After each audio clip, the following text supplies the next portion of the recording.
Mettez du respect sur le nom de Rafinha, il vient de se sacrifier pour le bien du Brésil. Faire ce qu'il vient de faire pour le Brésil en étant sur la meilleure saison de sa carrière, faut vraiment avoir du cœur. Ici on a les accomplissements de Rafinha dans les gros matchs, surtout en Ligue des Champions les amis. Regardez, ça commence avec le Bayern Munich. Tout le monde s'attendait à ce que le Barça ait des difficultés face au Bayern Munich parce qu'ils ont commencé la saison d'une manière vraiment étincelante. On s'est dit là ça va se savoir, Rafinha est mis un triplé. Pas n'importe quel triplé, des buts de malade. Ensuite vient le Real Madrid, encore un autre test, Rafinha l'a mis dedans, un but et une passe décisive. Le jour où j'avais prévu des mouchoirs pour mes voisins barcelonais en cas de défaite du Barça, Rafinha et Lamine Yamal en ont décidé autrement. Ensuite face à Dortmund, encore une fois décisive, il t'a mis un but. Et le Real Madrid on revient pour une deuxième correction étant donné que la première nous a pas suffi. Cette fois-ci Rafinha s'est pas limité à un but et une passe décisive, il en a mis deux et il a fait une passe décisive en plus. Ensuite lors de la première rencontre face au Benfica cette saison, le gars a claqué doublé. Face à l'Atalanta il s'est reposé un peu, il a dit bon aujourd'hui je vais pas marquer, je vais faire marquer. Il a mis deux passes décisives. Et pour terminer le dernier match face à Benfica, le gars a 10 contre 11, il t'a mis le but de la victoire. Il te sauve encore le FC Barcelone, ballon d'or en téléchargement. Et après tout ce que vous venez de voir, regardez un peu le sacrifice qu'il vient de faire. Comme vous le savez, en l'absence de Neymar, le numéro 10 s'est un peu promené sur le dos de quelques joueurs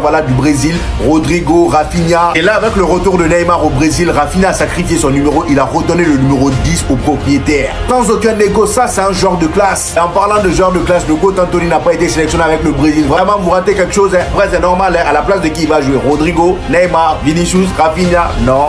Voilà, le Barça est à 2 doigts de perdre Pedri. Par contre, le Real Madrid, nous, on a complètement perdu notre dignité. C'est quoi ça? Ça fait un moment, je dis au Real Madrid de me supprimer cette équipe féminine là, mais il m'écoute pas. Voilà le résultat, ça fait 19 rencontres face au FC Barcelone, 19 classicos où le Real Madrid, on fait que se faire tabasser. Match nul là, on connaît pas. Et dans les 19 rencontres, il y a seulement 2 matchs où on s'est fait chicoter 1 but à 0. Sinon, le reste là, c'est plus de 2 buts. Hein. Peu des gros scores. La rivalité entre Marseille et Real Madrid là, c'est que chez les garçons, chez les filles là, ça n'existe même pas. Et encore pire que Marseille, Paris Saint-Germain. Lors des 2 premiers classicos, on s'est pris 14 buts. Est-ce que vous vous rendez compte de l'insolence du Barça? Même les femmes ne respectent pas. Toujours avec le FC Barcelone, suite à l'incroyable match de Wishy Szczesny face à Benfica, ils lui ont proposé un an supplémentaire. J'ai envie de dire encore heureux vu ce qu'il fait depuis son arrivée au FC Barcelone. Et d'ailleurs, j'ai aussi appris que Ter Stegen va probablement revenir en avril. Après le Mediasport, optimiste pour le retour de Ter Stegen, il pourrait être de retour en avril. Comme je vous ai dit la dernière fois dans mon débrief, même à son retour, laissez Wishy Szczesny. Si vous faites l'erreur de remettre Ter Stegen, vous-même allez voir. En ce qui concerne Pedri, les amis, la dernière fois, on n'avait pas le bon kilométrage. Pedri, lors du match face à Benfica, à 10 contre 11,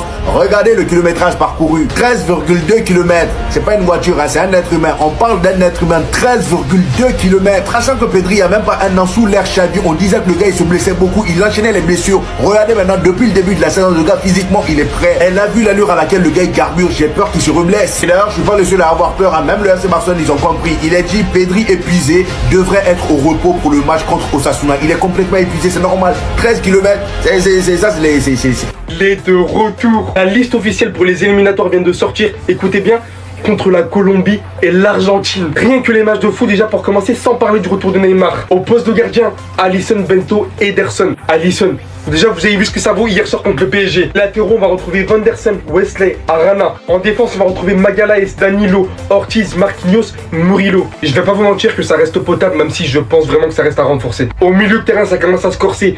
André, Guimarães, on connaît. Au milieu de terrain, il domine pratiquement toutes les statistiques ces derniers temps. Gerson, Joelinton, Cunha, Neymar. Le retour du joueur sans lequel le Brésil n'a réussi à rien faire sans lui. Sur les derniers matchs. En attaque, on va retrouver Estevao, João Pedro, Rafinha, Rodrigo, Savinho, Vinicius. L'attaque, j'en parle même pas, c'est un délire. Rafinha qui est littéralement sur un niveau ballon d'or. Rodrigo qui est littéralement sur sa meilleure saison sur ces dernières années. Vinicius qui devrait se reprendre. Savinho de même. Tout ça alimenté et dirigé par Neymar de retour dans la Seleção. On a attendu ce moment durant très longtemps. On se rappelle tous, sans exception tous, de son dernier match en Coupe du Monde où il avait fait un match de fou mais qu'il n'avait pas réussi à qualifier son équipe au final. Si je me trompe pas, c'était contre la Croatie. Le retour va faire extrêmement mal. Beaucoup ne s'attendent pas à ce niveau de Neymar. Tout le monde va être choqué.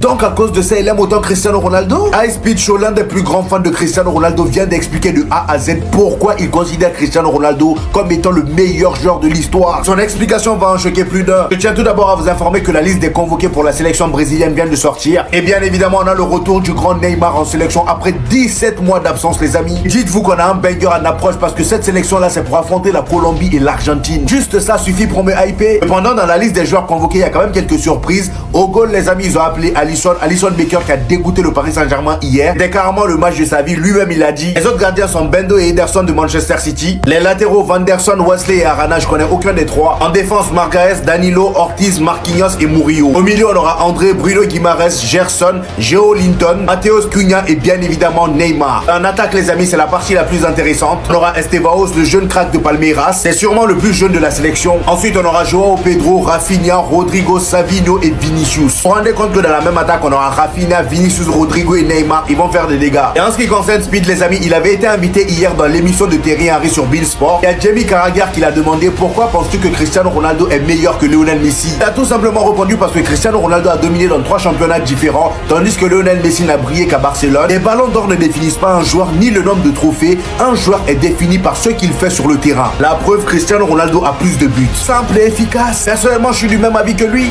Le Paris Saint-Germain, c'est pas sérieux. Vous m'avez encore déçu ce soir. Donnarumma, lève-toi, le match est fini. Je gardais là, parfois j'essaie de le comprendre, mais j'ai du mal. Toi, pendant tout le match, t'es dans tes cages là-bas, t'as eu aucun tir. Pendant tout le match, Liverpool, ils t'ont pas dérangé, ils t'ont laissé faire tes affaires tranquilles. Le seul petit arrêt que le Paris Saint-Germain t'a demandé de faire en plus de ça en fin de match, t'es allé te prendre ça.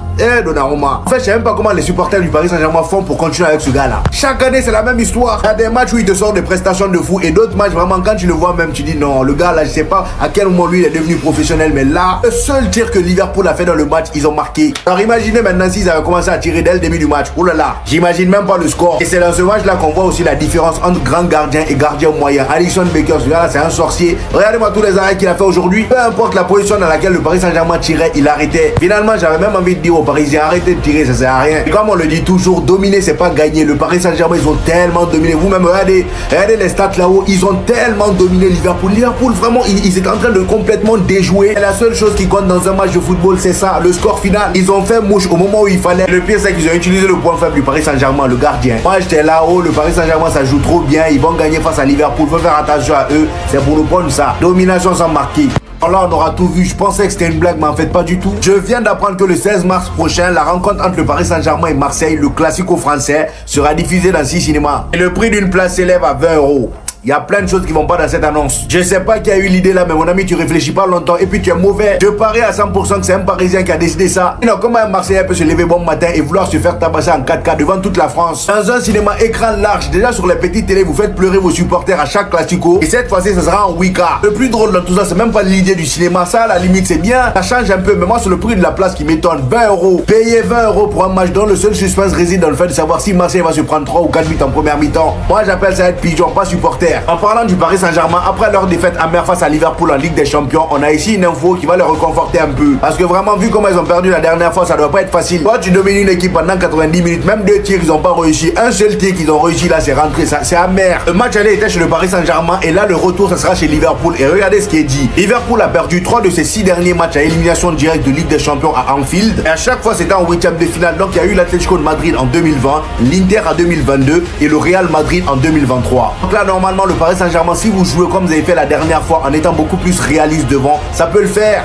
Lui, il est actuellement le prétendant numéro 1 au Ballon d'Or, je veux rien savoir. Ce qu'il a fait aujourd'hui, c'est les performances, les matchs dont on va parler pour déterminer le Ballon d'Or et il a en effet été présent. Pour commencer, parlons du contexte s'il vous plaît. Son coéquipier a écopé d'un carton rouge très tôt dans le match. Il les a laissés en infériorité numérique très tôt. Hormis le fait que le Barça a su tenir la baraque, alors que tout le monde pensait qu'ils allaient encaisser, Rafinha qui vient prendre le ballon ici. Il passe le premier joueur adverse. Il a 2 joueurs en face de lui. Alors qu'on pense qu'il va chercher probablement un coéquipier ou autre, il vient déclencher une frappe, un missile dont personne ne s'attendait. Pour venir marquer le seul et unique but du match et faire gagner son équipe 1-0 et les renvoyer chez eux pour le match retour à domicile ayant les cartes mais littéralement dans les mains. Comme cité en début de vidéo, c'est les performances, les matchs dont on va parler pour déterminer le Ballon d'Or et il a été présent. Sa prise de responsabilité aujourd'hui alors que son équipe est en infériorité numérique, d'ailleurs tout comme le match précédent contre le Benfica, lui aussi qui est encore là. Rafinha, c'est extrêmement fort, il n'y a rien à dire, il faut souligner cela.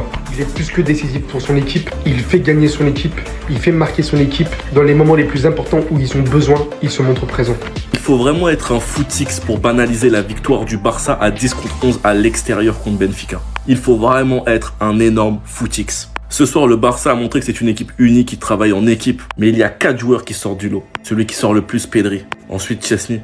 Rafinha, le joueur décisif.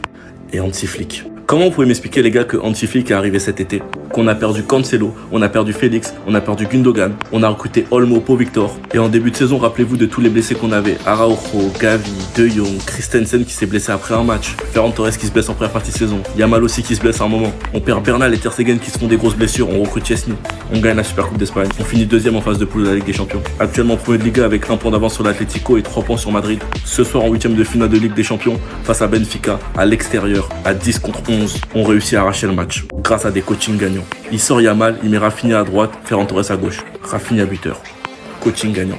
Pedri, on est à 10 contre 11, ils sont seulement 2 au milieu de terrain parce qu'Olmo est sorti, et regardez le match qu'il fait. Pedri est le meilleur milieu du monde et il a encore confirmé ce soir. Certains banaliseront la victoire parce que c'est Benfica. Ce sont juste des personnes qui ne connaissent rien au football. Sinon vous les gars, vous en pensez quoi? Ramenez-nous sur Snapchat, on s'ennuie. Et les Parisiens, je vous comprends tellement. Qu'est-ce que je vous comprends? Mais qu'est-ce que je vous comprends? Donnarumma qui n'avait que un tir à arrêter durant ce match. Un tir cadré.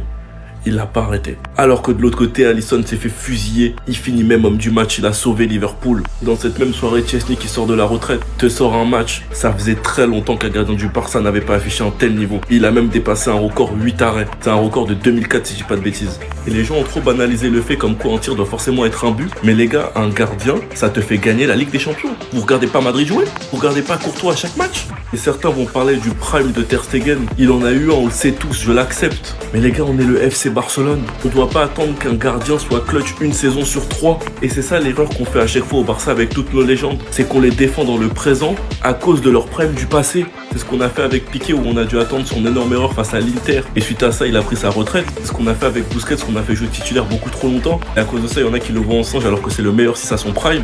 Certains veulent répéter la même erreur avec Ter Stegen qui nous a coûté tellement de matchs en Ligue des Champions, mais comme le gardien c'est un poste auquel vous prêtez pas attention, bah vous vous en rendez pas compte. La preuve elle est là avec le match de Chesney. Je vous laisse me donner le match le plus récent de Ter Stegen où il a été aussi clutch que Chesney ce soir. J'attends les réponses. Sinon vous les gars, vous en pensez quoi? Ramenez-nous sur ta personne, on s'ennuie.